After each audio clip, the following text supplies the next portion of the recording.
Alright there, geezers, Jules here from FGS, home of the Future Game Show. And you know what? 2023 has been a great year for gaming, so I'm about to wrap my gums around that thick...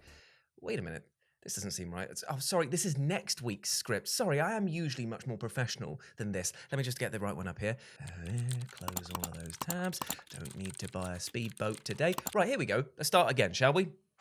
Alright there, geezers, yada yada yada yada. And you know what? 2023 has been an absolutely abysmal year in gaming. Yeah, I know we've had a slew of amazing titles and some great leaps in technology, but still, it's been bolstered on a fetid bucket of slop comprising of bad faith practices and of course a ton of publishers and developers looking to line their pockets in the worst way possible. So before we embrace the bright and somewhat scary future of 2024, let's take a look backwards at the best of the absolute worst, so that we may appraise the industry better, go forward with better knowledge and understanding of what things we should avoid and definitely who not to give our money to. So let's have a chat. As I'm Jules, this is whatculture.com. Whoa, Jules, it's not What Culture, it's Future Game Show, you idiots. They are your employers now, although you should go and subscribe to the What Culture Gaming channel because they are lovely people over there. Big love to the OG, but at the same time, FGS, okay? Say it again and we'll be having words. Also, Merry Christmas. And these are the 8 most disappointing gaming moments of 2023. Number 8, Blood Bowl 3 fumbles the pass. Okay, so I'll level with you here, friends. I mean, I've got a gimmick on this weekly show that I do here, The Deep Cut with Jules Gill. A baby, which means that I look back at games that, you haven't heard much of, or you need to know more about, or ones you just haven't thought of in absolutely ages. But the problem arises when talking about 2023 because it's very recent, so how do I flex my weird knowledge or love for gaming curios? And then it hit me like a football right to the nads. Blood Bowl 3. You see, this is a title that for many will have flown under the radar, but for fans of Games Workshop's take on American football, well, it flew well under expectations as well. Now, to understand why BB3 was a BYOBB, where the extra BB stands for bloody bullshit, one first needs to look over at the glorious experience that was Blood Bowl 2. Now, this game in its current state is a bloody brilliant and bloody experience, offering a huge variety of teams, a solid online experience, and charming visuals that are comical and expressive in equal measure. Now consider that Blood Bowl 3 dropped this year with a pitiful selection of teams, an anemic single-player experience, absolutely broken AI that wouldn't even try to put up a fight, downright broken rules interactions, and graphics that were arguably a step down in many areas, including not showing mutations on players, which, when the experience is all about the team customization, is kind of a big deal. Now, don't get me wrong, I still played the absolute ever-loving shit out of this game because I am an addict and I have a problem, but still, it doesn't stop this game from being hugely underwhelming and very disappointing. But the problem is that there is yet another chapter to this story, my friends. But you see, BB3 also operates on a battle pass system. Groan. And the teams that's released so far, which you can either pay to unlock or pay to play to unlock, okay then, have been wildly inconsistent. Fans have been crying out for newer teams to be added to the game, and yet the devs have seen fit to give us one team that is basically a reskin of another team. Nobody asked for the Underworld Denizens team. Nobody. Absolutely nobody. What we have been asking for, though, is the Norse team, because why would you not want to field a little pig that has a whiskey barrel on its back? Come on, give me something. But not this. So yeah, long story short, this was a personal disappointment on a monumental level, meaning that there were indeed stains on the gridiron, but they were definitely notes of stinky brown. Number 7, a GPT Apology. Okay, so it would be impossible to talk about the most disappointing moments of 2023 in gaming and not talk about Lord of the Rings Gollum. It is like a black hole of which all joy and happiness is sucked into, and all it leaves behind is a consolidation of the worst aspects of everything to do with publishing, development, and apologies. From graphics that look like they were in abject suffering to a story that, quite frankly, nobody gave a shit about and exists only as a footnote that not even a Cimmerian would want in its bloody pages, Lord of the Rings Gollum was the game that nobody asked for, yet thanks to landing with the grace of Treebeard being fed slowly into a wood chipper, everybody couldn't ignore. Even before the game even dropped, people were up in arms about the Elvish language DLC, a microtransaction that sought to milk die-hard fans even further, yet it was actually the game's disastrous ending that really put the capper deliver on this absolute crapper of an experience. Now, the developer apology is something that we, unfortunately, are seeing more and more, as deadlines are forced on studios and as budget constraints prevent proper testing before launch, and as studios are just getting, well, more fucking lazy and just saying we'll fix it in post, players basically let out an elongated sigh, log into social media, and await something along the lines of this. Hey up, gang, it's me, that goofball you've done spend 70 quid on. Now, listen, okay. Now, the launch didn't go well, and yes, we did stuff a line of code that mines your biometric data. That's on us. And yes, the game does sometimes brick so hard that your console overheats and explodes. Again, big whoopsie on that one. And sure, when you load into the title screen, an uncompressed audio file plays through all devices connected of several people climaxing at once. What I'm trying to say is it's not gone well. Sorry about that. We'll put out a fix next week, or maybe next month, maybe. So stay put and thanks for your support, you fucking dumb, stupid pig. God, that went places, didn't it? Anyway, at least with these types of apology, what we're meant to be seeing is the real humans behind the studios, of them actually saying, look, we tried our best and it didn't work out as we expected. Please bear with us and we will try to get this train back on the rails. Now, Gollum definitely needed an apology. It also definitely didn't need to go to ChatGPT and auto-generate one. But that's what it bloody did! Now, this disastrous move, later rumoured to be done by publisher Nacon, or Nason, rather than by the devs themselves, obliterated any chance of a comeback tour. As what worse a way is there to apologise for your lazily squirted out game than by not even bothering to pen the bloody apology yourself? To call this a disappointment is an understatement. It was plain, just downright insulting. Number 6, Forspoken is exactly what you thought it would be. Okay, so come here a second, right? Okay, so hate to break it to you, but video game publishers, they are not your mates. They could not give two squirts of piss about you, my friend. In fact, if they were given the option of putting out somebody who was already on fire or beating the flaming individual to death, they would take the £5 note that they were being offered and then their shoes from the smouldering corpse.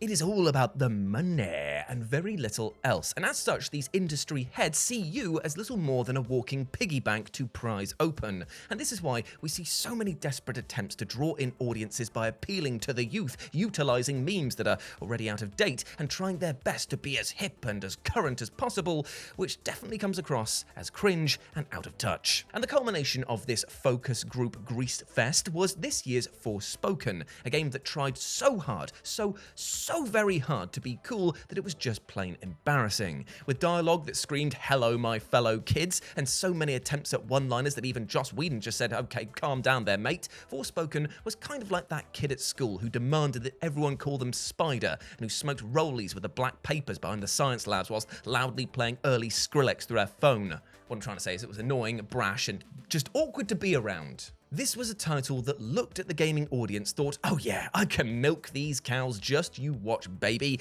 and served us up tepid slop so riddled with buzzwords that you bloody choked on them. And in a move that must have been surprising to these suited-up squares, the gaming public looked at Forspoken and just said, "Yeah, nah, no thanks, this is awful." And they were like, "Oh god, they're aware. They can see through our corporate ruse. Oh God, I didn't think that this was I thought that they were sheep. You told me that these people were sheep."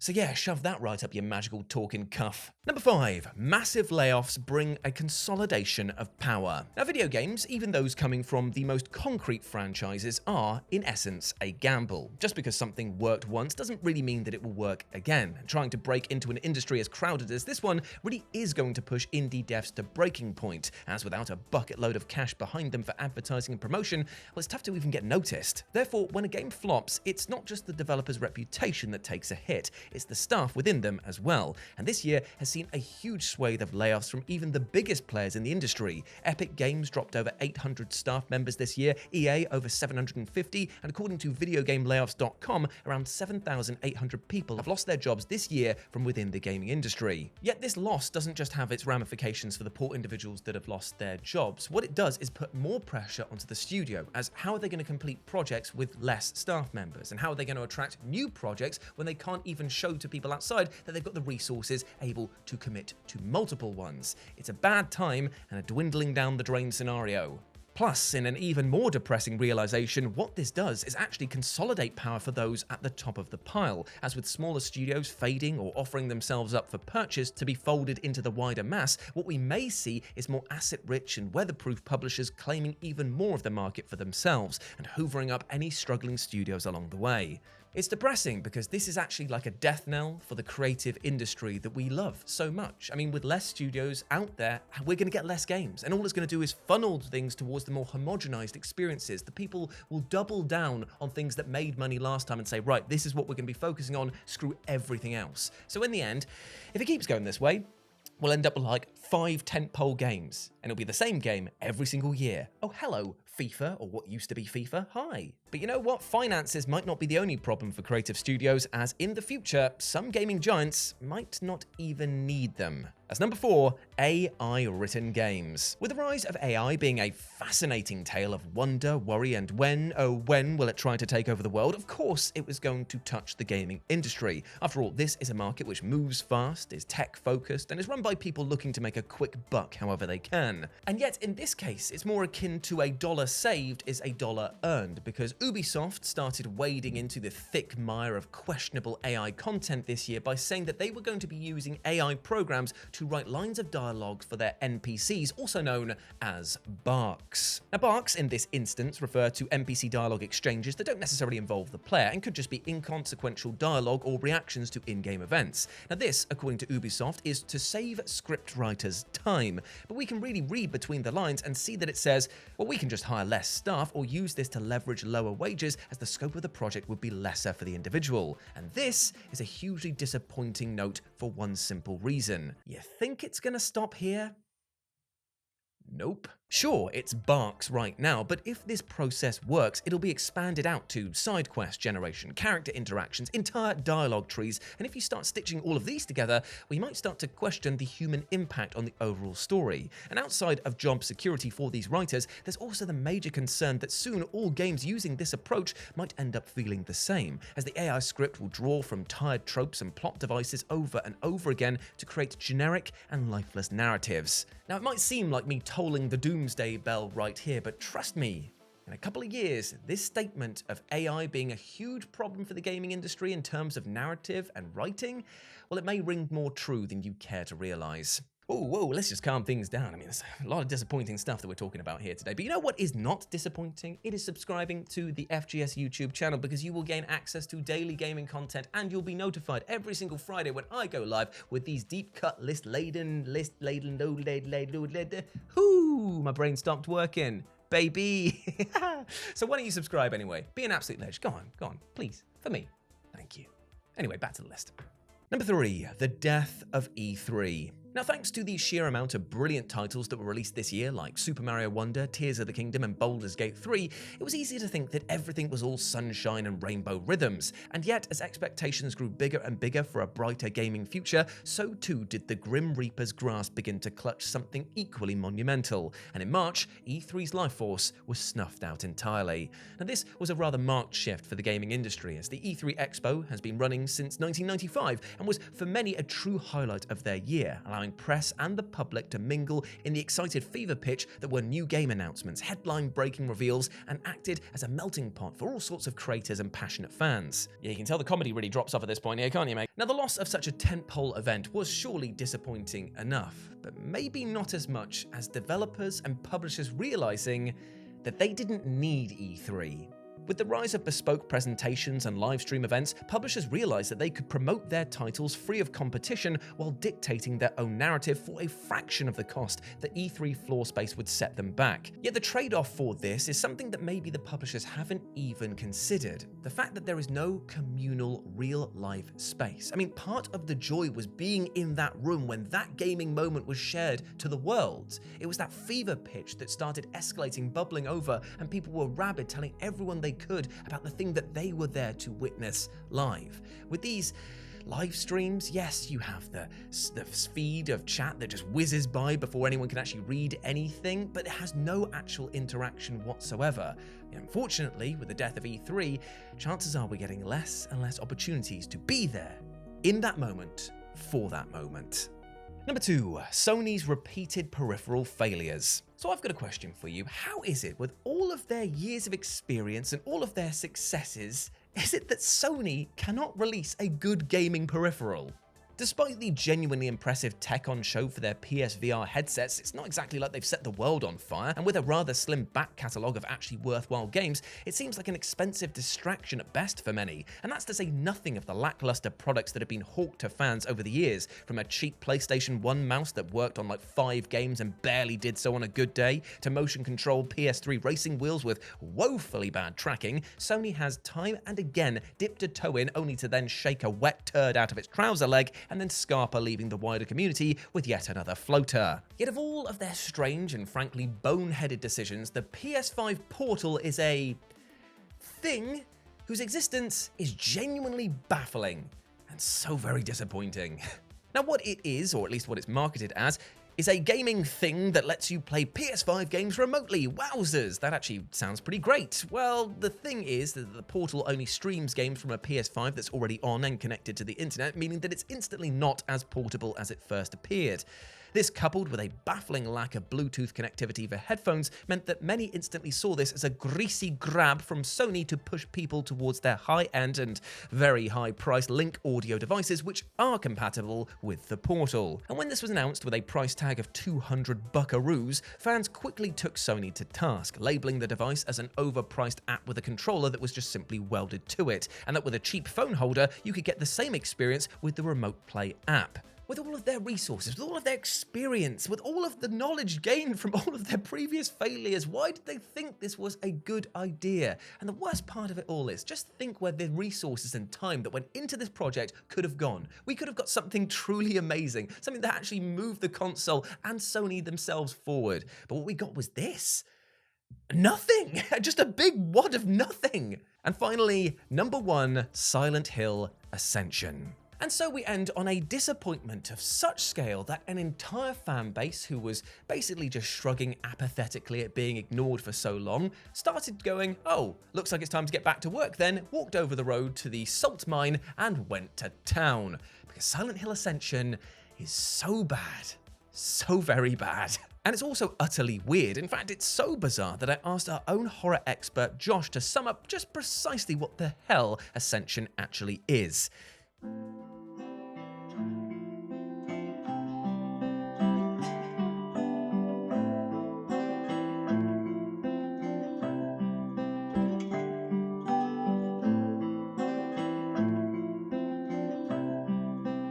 Jules, you could have come up with an excuse to get me to talk about any of the great games that have come out this year, or even any of the other Silent Hill games. But instead, I'm talking about Silent Hill Ascension. And the worst part? I was kind of there for them before it all started. Back in a simpler time. Silent Hill Ascension is not a game. It's an interactive animated CG show made by Genvid, who've previously done other tie-in titles with franchises like The Walking Dead and Pac-Man using their proprietary game system. Ascension is a step below a Telltale game in terms of interactivity. Each episode happens for the first time live. You make decisions as a community, and whatever gets the most votes becomes canon, and will be what all future viewers of these episodes will see. Imagine one of those interactive Netflix specials if they had Twitch integration. The series, taking place over a number of days and weeks, has followed an ensemble cast as they take on the Thanos of the horror genre, the trauma monster. But the story isn't why this series caught on. Bizarre writing, strange animation, distracting editing, and one situation where the show was advertised as being accessible on any device to the point where it was advertised on the PlayStation home screen, only for it to turn out that because Genvid use WebAssembly, a system that PlayStation does not support, it can't be put on PlayStation. So the console builds were just scrapped, like days before the show was meant to start. The whole thing's just been a complete mess. And it's a shame too, because there's some good talent on this team, and they put in the effort to make cutscenes for hundreds and hundreds of hours of footage that most of which will never be seen. But maybe if they just given players less decisions, they would have been able to spend more time on just a few things so that you don't get cutscenes that look like this because they didn't have time to, make them better. But it's okay. We're getting a bunch of Silent Hill things, right? I mean, Silent Hill 2 remake from Bloober Team. How bad could it be, right? Yes. Thank you, Josh. I finally understand what Silent Hill Ascension is. It's a game that isn't a game, but has a battle pass, kind of has graphics that look like a forgotten PS3 game, a netcode definitely of a PS3 game because it buckled when people started going online to the main website, and it is a game that nobody asked for, and yet which asks everyone to vote for. Disgusting! After so long without a true mainline entry, the Silent Hill fanbase was almost ready to say, you know what, we'll take anything. Except now that comes with a caveat of, yeah, we'll take anything except whatever the fresh hell this is. Thanks. And there we go, my friends. Those were the 8 most disappointing moments of 2023. I hope that you enjoyed that, if there is enjoyment to be had from this. And let me know what you thought about it down in the comment section below. As always, I've been Jules. You can go follow me over here on my social medias, as well as my lovely editor, Kayla, over on her social medias, and also Josh, as well, on his social medias. But before I go, I just want to say one thing, my friend. I hope that you are treating yourself well. I hope that you are treating yourself well, better than any of the disappointing moments that we've had here in 2023 when it came to gaming. Just remember, you are a massive ledge. You deserve love, happiness, and success. We all do as human beings, and I hope you're out there achieving your life goals today. Big love to you. Best of luck as well. Now let's get through the rest of 2023 and start getting ready for 2024, brother. That hurt my voice. Brilliant. As always, I've been Jules. You have been awesome. Never forget that, and I'll speak to you soon. Bye.